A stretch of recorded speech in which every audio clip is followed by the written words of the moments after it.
नमस्कार. या विशेष मुलाखतीत मी अंकित काणे आपल्या सर्वांचं मनपूर्वक स्वागत करतो.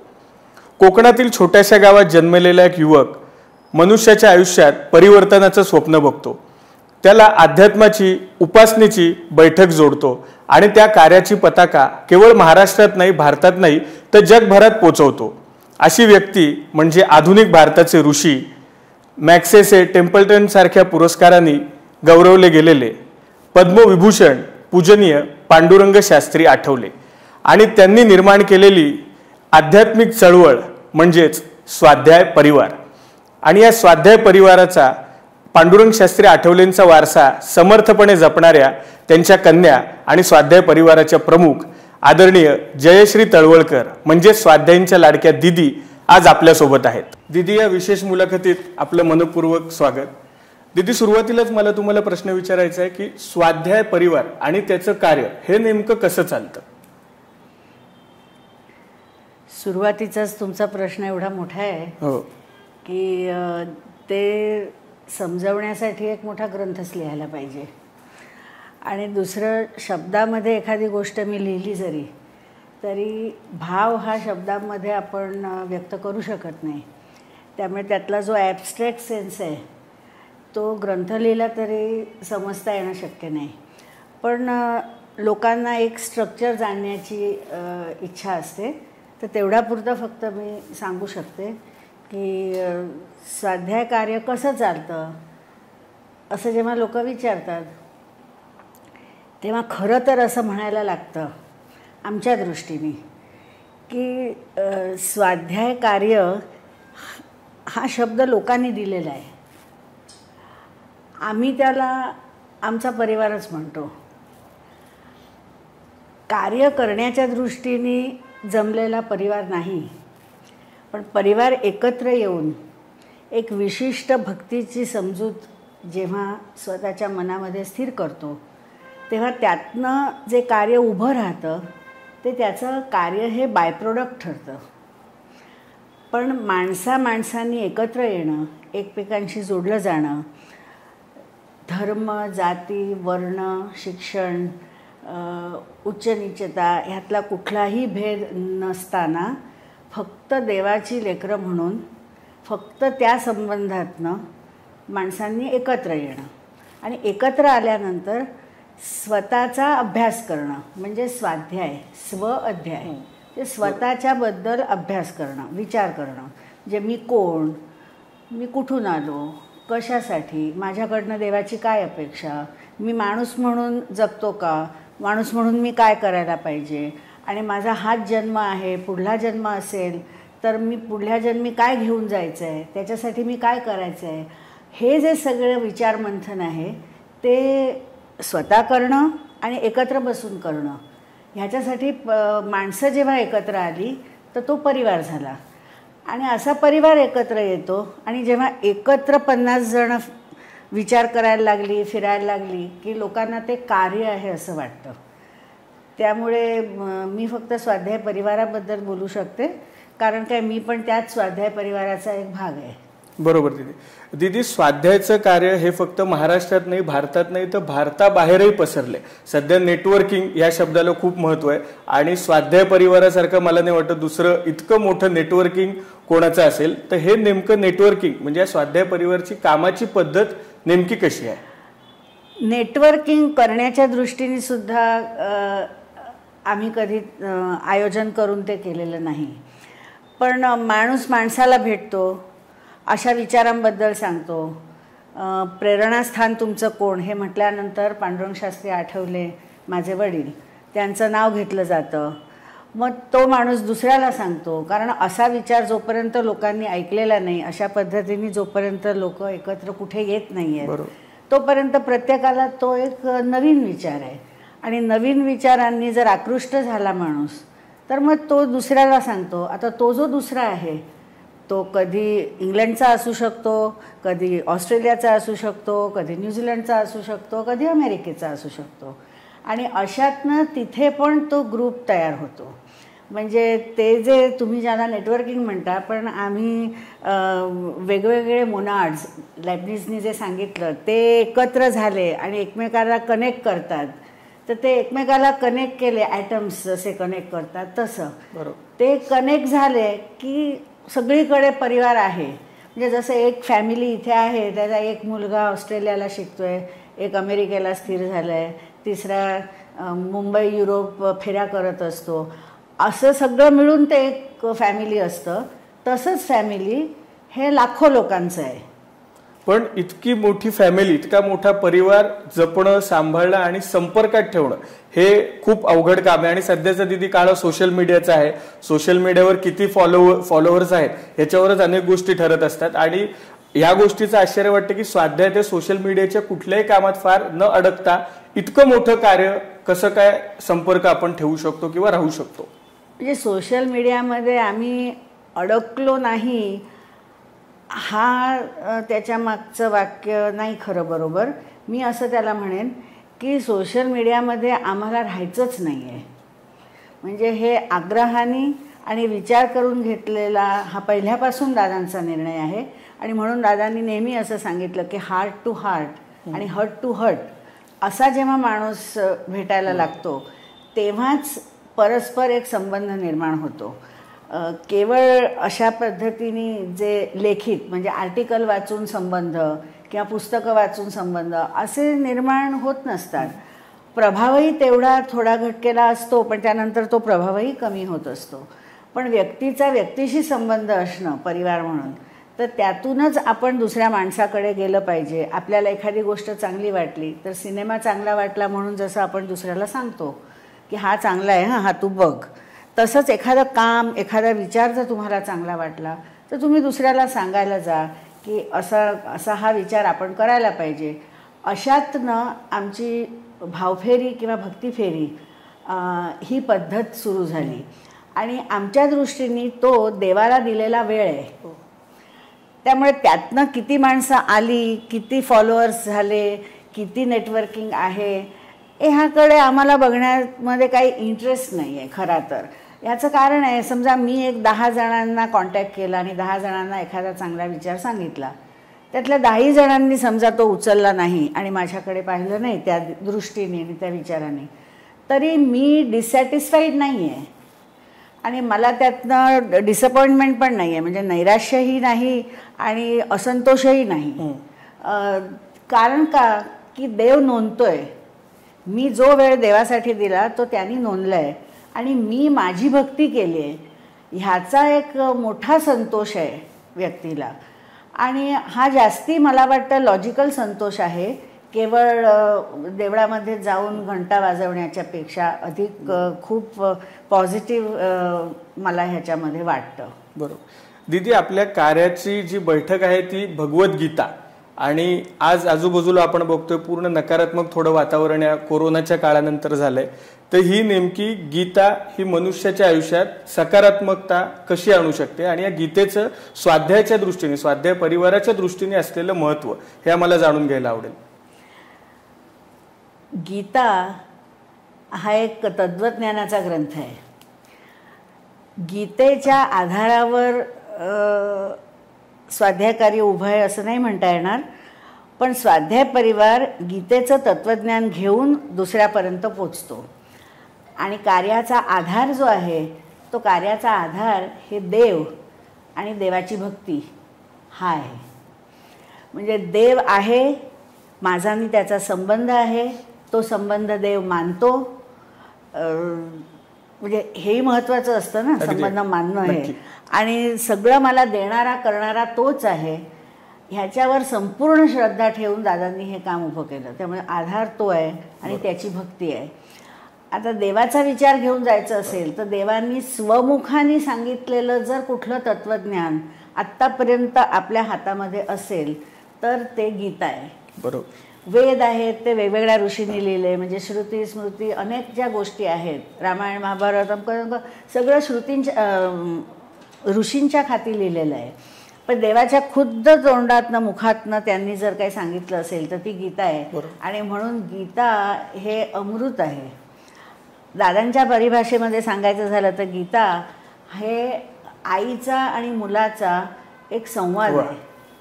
आणि आई मुलाला समजावते ह्या भावनेतनं देवानी अर्जुनाला सांगितलं आहे. आणि आई मुलाकडनं जसं करून घेते, प्रेमाने, पाठ ठोकतून, रागवून, ओरडून, त्याची चिंता करून किंवा त्याला त्याचं भविष्य दाखवून, हे सगळ्या भूमिका देवाने त्या गीतेमध्ये निभावल्या आणि त्याच्यामधनं वेगवेगळ्या विविध विषयांची चर्चा केली आहे आणि त्यातनं प्रत्येक ठिकाणी त्याच्यातनं जर देवाच्या आज्ञा असं म्हणायच्या असतील तर देवानी गोष्टी सांगितल्या. त्यातनं तस्मात् त्वमुत्तिष्ठ हे जे सांगितलं की तू उठ उभा राहा, की तू उठ उभा राहा, हा जो एक संदेश आहे देवाचा. निर्माल्य, क्षुद्र, दीन, लाचार झालेल्या समाजामध्ये गीतेशिवाय कोण माणसाला उभा करणार आणि त्यामुळे गीतेचा विचार हा अत्यंत महत्त्वाचा आहे. आणि अशात नमे भक्तः प्रणश्यति असे सांत्वनात्मक श्लोक पण आहेत. म्हणजे अनेक सांत्वन आहेत त्याच्यामध्ये की योगक्षेमं वहाम्यहम हे काही फक्त एखाद्या कंपनीने लावलेला स्वतःचा लोगो नाही आहे, पण तो देवानी सांगितलेलं वाक्य आहे की योगक्षेमं वहाम्यहम. ह्याला एक वेगळा अर्थ आहे आणि त्यामुळे गीता हे केवळ स्वाध्यायासाठी नव्हे किंवा स्वाध्याय परिवारासाठी नव्हे, मानव जातीसाठी महत्त्वाची आहे, संपूर्ण विश्वभरामध्ये महत्त्वाची आहे. आणि म्हणूनच आपण म्हणतो की कृष्णं वंदे जगद्गुरू.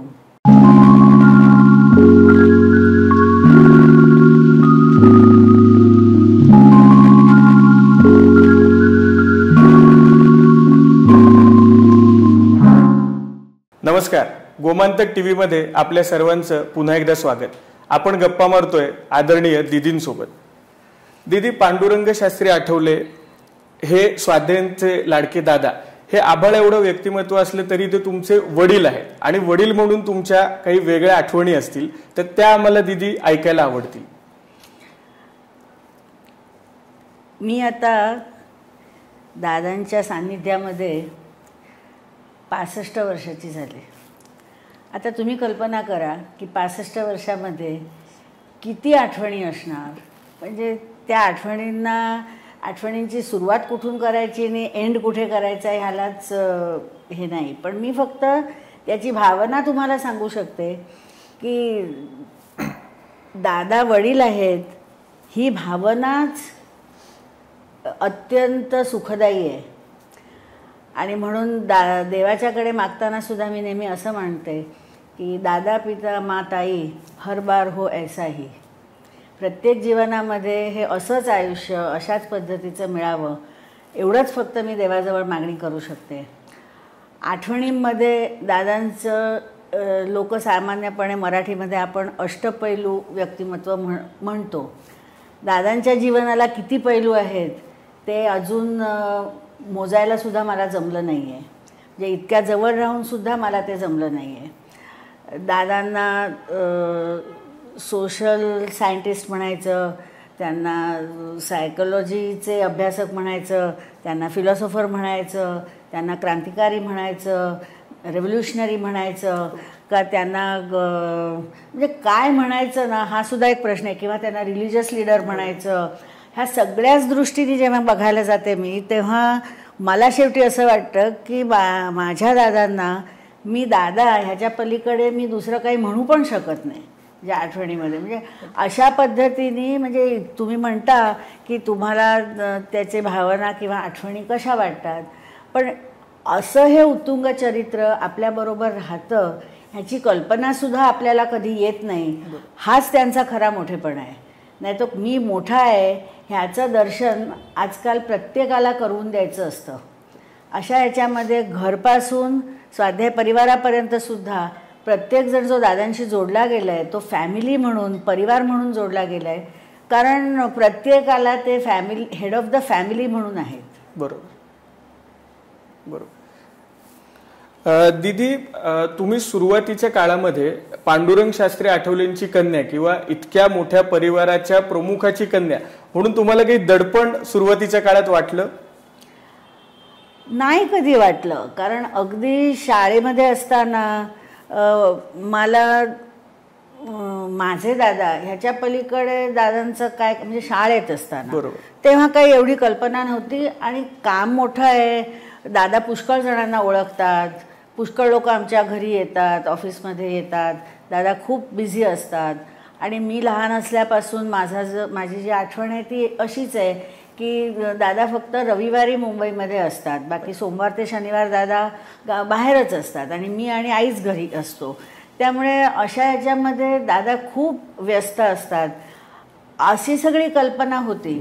पण हे जे काम आहे त्याचं महत्त्व काय, त्याचं आजच्या समाजाच्या संदर्भात ते किती अगत्याचं आहे वगैरे वगैरे जो विचार आहे तसा विचार कधी डोक्यामध्ये तेव्हा आलेला नव्हता. आणि त्यामुळे दादा मोठे असतील पण दादा मोठे ते माझ्यापुरतेच मोठे होते, त्यामुळे मला त्याचं दडपण आणण्याचं काही कारण नव्हतं. आणि दादांनी तसं दडपण माझ्यावरच नाही आमच्या आजूबाजूच्या कोणाच्यावरही ठेवलेलं नाही. आणि दुसरी एक गोष्ट, थोडं मोठे झाल्यानंतर आपल्यावर दडपण येत नाही पण आपली एक विशिष्ट जबाबदारी आहे ही जाण आपल्याला होते की एवढ्या मोठ्या माणसाशी आपला जर संबंध असेल तर आपण कसं बोलावं, आपण कसं वागावं, आपण कोणी आलं तर काय बोलायचं, माझं आचार विचार उच्चार कसा असला पाहिजे. मला चांगलं व्हायचं आहे म्हणून नाही, पण मी दादांना शोभून जीवन जगलं पाहिजे. ह्या पद्धतीची एक जबाबदारी आणि ह्या पद्धतीची एक दक्षता ज्याला आपण म्हणू ही सतत माझ्यामध्ये येत गेली हळूहळू. आणि ह्याचं कारण मुख्यत्वे माझी आई, कारण तिने ज्या पद्धतीने समजावलं, ज्या पद्धतीने सांगितलं, कारण तिचा आणि माझा सहवास जास्ती आला, कारण दादा गावामध्ये फिरायचे, माझी शाळा होती, कॉलेज होतं, त्यामुळे आई माझ्याबरोबर तिला राहायलाच लागायचं, कारण काय मी एकटीच, त्यामुळे ती माझ्यासाठी थांबायची. त्यामुळे तिने जे जसं जसं समजवलं त्यातनं मी दादांना पण समजत गेले. हा आईचा पण माझ्या जीवनामध्ये फार मोठा वाटा आहे. बरोबर. दीदी, आता तुम्ही पूर्ण वेळ स्वाध्याय परिवारचं निस्वार्थ भावनेने काम करताय, पण तुम्ही लहान वयात स्वाध्यायाशी नेमकं कधी जोडला गेलात आणि स्वाध्याय परिवार तुम्हाला नेमका कधी समजला आणि तो कसा समजला? इंग्लिशमध्ये जर सांगायचं झालं, म्हणजे आता मराठी इंटरव्ह्यू चाललाय, पण इंग्लिशमध्ये जर सांगायचं झालं तर I open my eyes in स्वाध्याय. त्यामुळे मला स्वाध्यायाशी मी कधी जोडले गेले असं मला काही माहितीच नाही आहे, कारण की माझ्या जन्माच्या आधीपासून दादा हे काम करतच होते. त्यामुळे माझा जन्म झाला तेव्हापासून मी हेच बघते, हेच ऐकते, ह्याच लोकांशी माझा संबंध आहे. त्यामुळे एका दृष्टीने पाहायला गेलं तरी जरी लाखो लोक असली तरी तो लाखो लोकांचा सुद्धा एक ककूनच आहे की ज्याच्यामध्ये मी आहे. कारण मला ह्याच्या बाहेर बघण्यासाठी वेळ पण नाही आणि एवढी माझी ताकद पण नाही, कारण इथेच लोक एवढे आहेत. त्यामुळे मी स्वाध्यायाशी जोडले कशी गेले, मी स्वाध्यायाशी अट्रॅक्ट होऊन खरं तर स्वाध्यायाच्या कामाशी जोडले गेले असं नाही.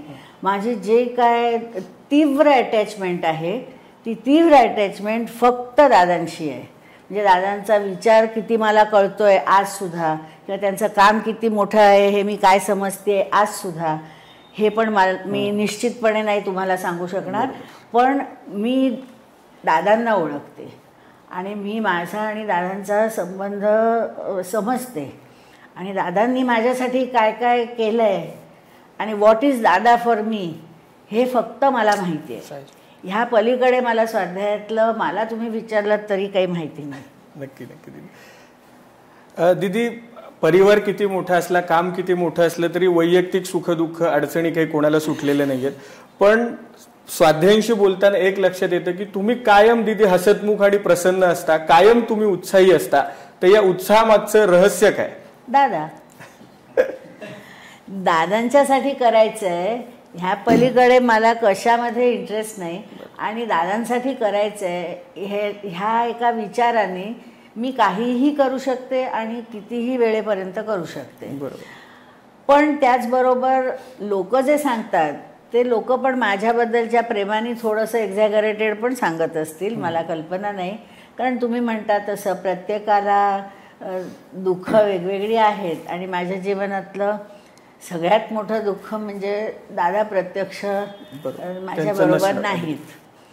आता हे जरी असलं तरी ते प्रत्यक्ष नाहीत, पण दादा माझ्याबरोबरच आहेत ह्याची मला अनुभूती आहे. बरोबर.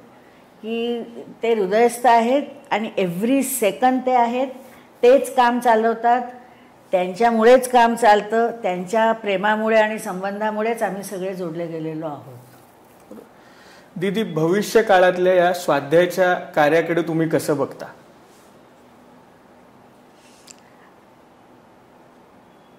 ह्याच्याकडे मी कसं बघायचं ह्याचं उत्तर खरं असं असलं पाहिजे की आम्ही आजच्या तारखेला परिवार म्हणून, कृतिशील म्हणून हे काम जसं करू, जेवढं करू, ज्या पद्धतीने करू आणि ज्या पद्धतीने एक डेमॉन्स्ट्रेशन म्हणून लोकांच्या समोर तयार करून उभं ठेवू, तेच स्वाध्यायाचं चित्र भविष्यासाठी असेल. त्यामुळे ते कसं दिसावं हे आमच्याच हातात आहे शेवटी. त्यामुळे दादांनी सांगितलेल्या पद्धतीप्रमाणे अक्षरशः जर आमच्यातला प्रत्येक कृतिशील काम करत राहिला तर एक वेगळं चित्र समाजापुढे आम्ही निश्चितच दाखवू शकू. आजच्या तारखेला पण आहे, पण ह्याहूनही मोठ्या प्रमाणात दाखवू शकू. बरोबर.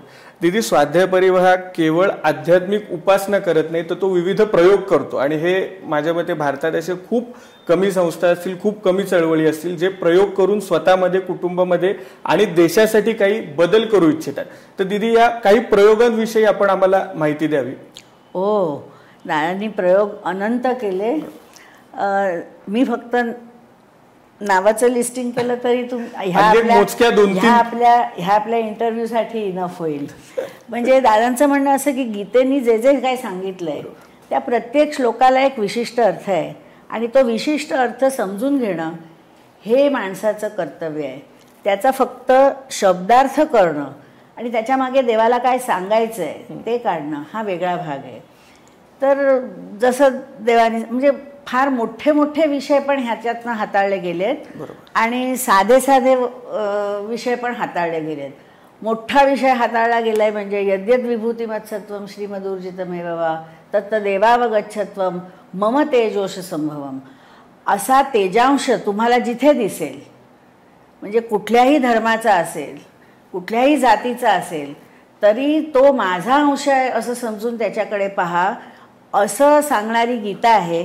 त्यामुळे त्या गीतेला फॉलो करायचं असेल तर मी हिंदुइझमबद्दल पण काही बोलू शकत नाही.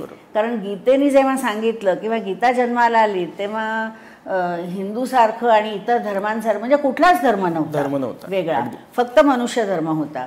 हा जसा एक मोठा विषय झाला की सगळ्यांनाच एक समजून बघा आणि जिथे जिथे तुम्हाला अशी लोक दिसतील, त्यामुळे दादा म्हणतात तसं येशू ख्रिस्त आणि महम्मद पैगंबर ह्यांना सुद्धा अवतारच मानलं पाहिजे असं दादांचं म्हणणं आहे. कारण इतक्या लोकांना मॉरल ऑर्डर्स देणारी जी शक्ती आहे त्याच्यामध्ये काहीतरी आहेच ना. बरोबर. त्यामुळे आपण कसं हे करता, त्यामुळे हा एक भाग. तसं साध्या गोष्टी सुद्धा त्यांनी सांगितल्या की माझ्यामध्ये जी एफिशियन्सी आहे ती एफिशियन्सी देवाला देऊन मी भक्ती केली पाहिजे. देवाच्या समोर फूल ठेवणं, फळ ठेवणं, पाणी ठेवणं, अक्षता ठेवणं, ह्यातल्या सगळ्या गोष्टी ज्या आहेत त्या सगळ्या गोष्टी देवानी स्वतः निर्माण केल्या आणि त्या देवाच्या चरणी आपण वाहतो. तर अशी कसली भक्ती ही की ते वाहून देवाला त्याच्यात काय आनंद मिळतो. पण मला देवानी एफिशियन्सी दिली आणि ती मला डेव्हलप करायला सांगितली. मुलाखतीच्या शेवटच्या टप्प्यात आपण आता येतोय. दीदी, भारताबरोबर तुम्ही परदेशातही प्रवास करता, अगदी इंग्लंड, अमेरिकेपासून विशेषतः आखाती देशातही आपलं कार्य चालू आहे. तर त्या कार्याविषयी आणि त्या काही वेगळ्या अनुभवाविषयी आम्हाला ऐकायला आवडेल. कारण आखाती देशात जाऊन स्वाध्यायाचं काम, हा विचार पोचवणं ही काही इतकी सोपी गोष्ट नाही, पण ती स्वाध्याय परिवारनी अतिशय यशस्वीरित्या केली आहे. तर त्या दीदी अनुभवाविषयी. म्हणजे इथून आखाती देशांमध्ये मूलतः जे लोक स्वाध्याय विचारांशी जोडले आहेत ना ते आपलेच लोक आहेत. इथून ते लोक कामासाठी, नोकऱ्यांसाठी, मजूर कक्षेतले लोक पण आहेत गेलेले आणि तिथे काही वर्ष त्यांच्या एखाद दोन पिढ्या गेल्या आहेत असेही लोक तिथे आहेत. पण जे आपले लोकच इथून तिथे जातात किंवा ते नोकऱ्यांसाठी जातात आणि तिथे कॅम्प्समध्ये राहतात, कुठे त्यांची स्ट्रक्चर्स, इन्फ्रास्ट्रक्चर्स चालू असतात, तिथे असतात. तर ते इथून गेल्यामुळे त्यांना विचारही त्यांच्याबरोबर असतो, पुष्कळांच्याकडे असतो. त्यामुळे ते कॅम्पमध्ये समजा राहत असला कोणी तर त्याच्याच कॅम्पमध्ये, त्याच्याच बॅरेकमध्ये राहणारा दुसरे पण 2-4 जण असतात, त्याच्याच गावचे असतात. आता आपल्या आंध्रचे पुष्कळ लोक आहेत तिकडे राजस्थानचे पुष्कळ लोक आहेत. म्हणजे विविध प्रांतातले लोक तिथे आहेत. आता आम्ही तिथे गेल्यानंतर म्हणजे हे जे लोक जातात तेच तिथे काम करतात. बरोबर. आम्ही त्याच्यासाठी इथून उठून अखाती देशांमध्ये गेलो आणि काम सुरू केलं असं नाही आहे. जे लोक स्वतः गेले, त्यांच्या कामांसाठी गेले, कॅम्प्समध्ये राहिले, त्यांनी तिथे सुरू केलं.